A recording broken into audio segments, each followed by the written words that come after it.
देखिए, सच तो यह है कि पिछड़ों का हक लूटने वाले अखिलेश 3 सितंबर 2013 को हाई कोर्ट ने आदेश दिया कि 27% आरक्षण जो पिछड़ों को लागू है उसका लाभ कुछ जातियां उठा रही हैं। उत्तर प्रदेश सरकार इसको बांट के दे। मुख्यमंत्री कौन था? अखिलेश यादव जी। समाजवादी पार्टी में लफंगे लुच्चे आ गए हैं। समाजवादी पार्टी में शराब माफिया आ गए हैं। समाजवादी पार्टी में गरीबों के जमीनों को कब्जा करने वाले लोग आ गए हैं। ये शिवपाल जी के बयान है, मेरे बयान नहीं है। अब क्या कहेंगे अखिलेश जी?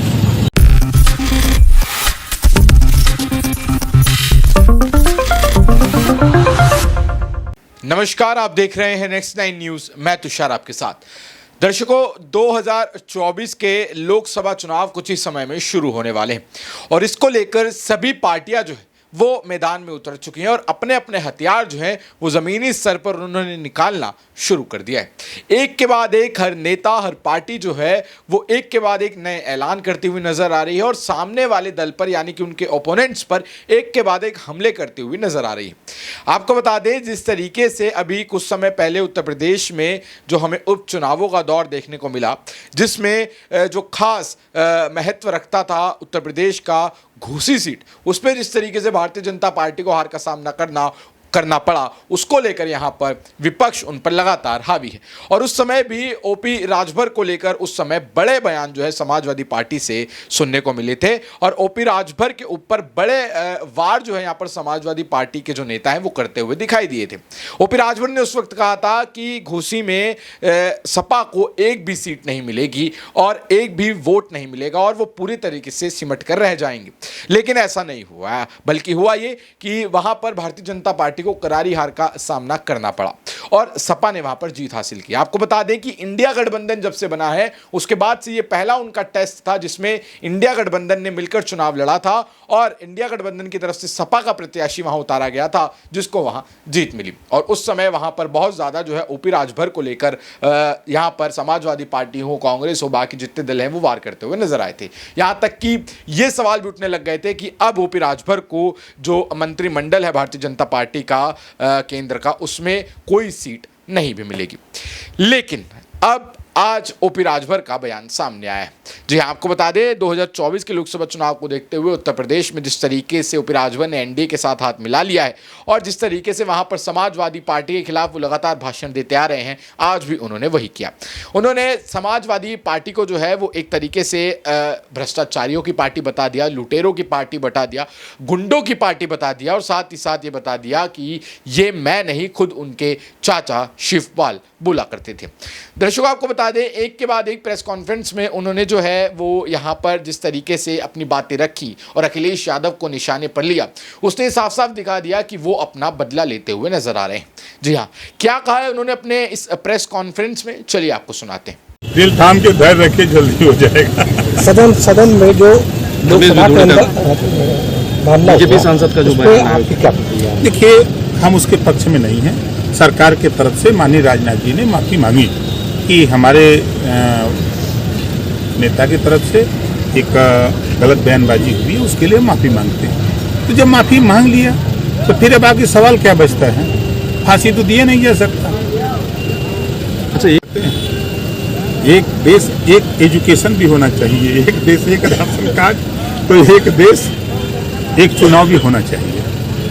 बिना मतलब को रुपया खर्चा हो रहा है देश करना। एक देश और एक वेतन भी तो होना चाहिए।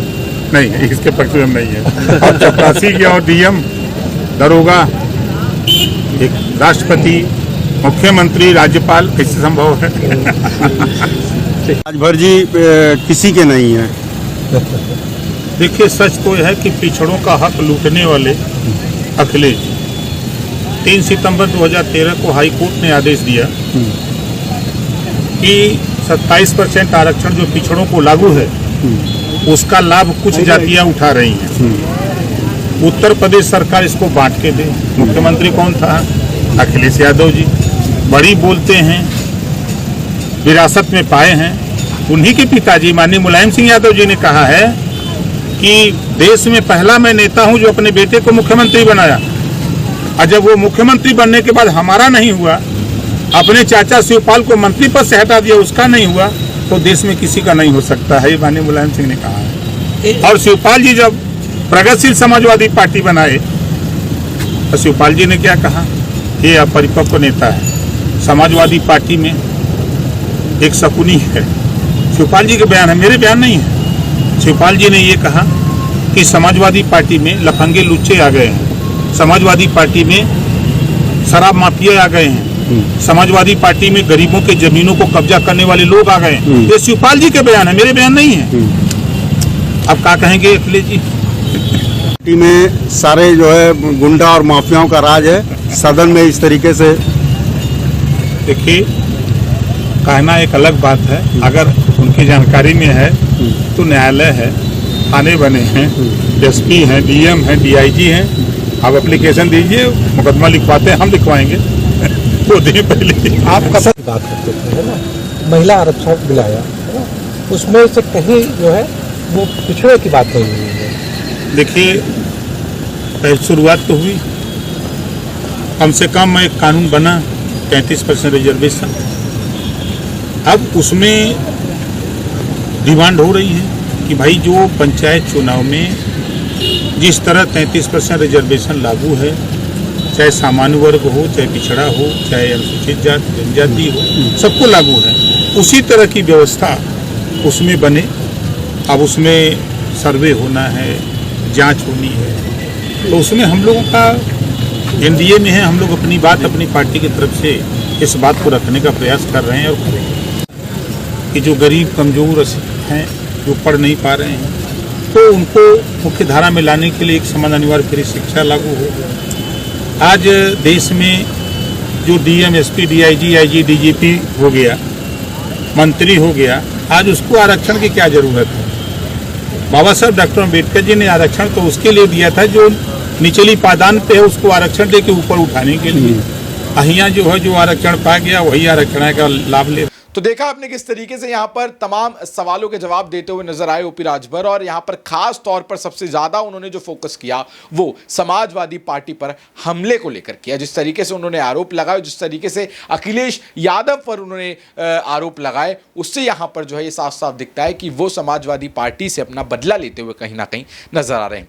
एक बात पर वो और बोले दर्शकों, और वो है जो अभी हाल ही में मुद्दा छिड़ा है, जिसको लेकर यहाँ पर हमारे देश की राजनीति भी जो है वो काफी ज्यादा गरमाई हुई है, और वो है रमेश बिधूड़ी और दानिश अली का मुद्दा। जिस तरीके से रमेश बिधूड़ी ने संसद में, भरे संसद में, लोकतंत्र के मंदिर में आपत्तिजनक शब्दों का इस्तेमाल किया दानिश अली के खिलाफ, उस पर भी वो बोले। और उन्होंने क्या कहा?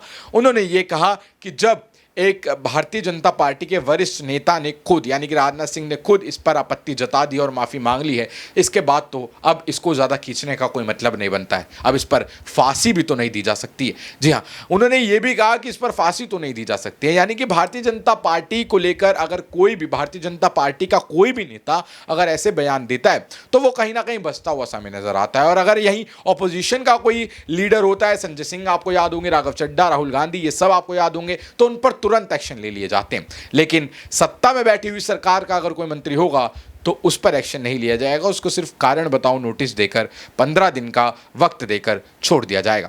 लेकिन ओपी राजभर ने जिस तरीके से इसके साथ यहां पर अखिलेश यादव पर हमला बोला है, साफ साफ दिखा रहा है कि आगे आने वाले जो दिन होने वाले हैं, जो और ज्यादा करीब जाते जाएंगे 2024 के लोकसभा चुनाव की ओर, उसमें और ज्यादा यहां पर जो है हमें जुबानी जंग देखने को मिलेगी। अब दर्शकों, आप इस बारे में क्या सोचते हैं? आपकी क्या राय नीचे कमेंट सेक्शन में जरूर बताएं और देखते रहें नेक्स्ट 9 न्यूज़। धन्यवाद।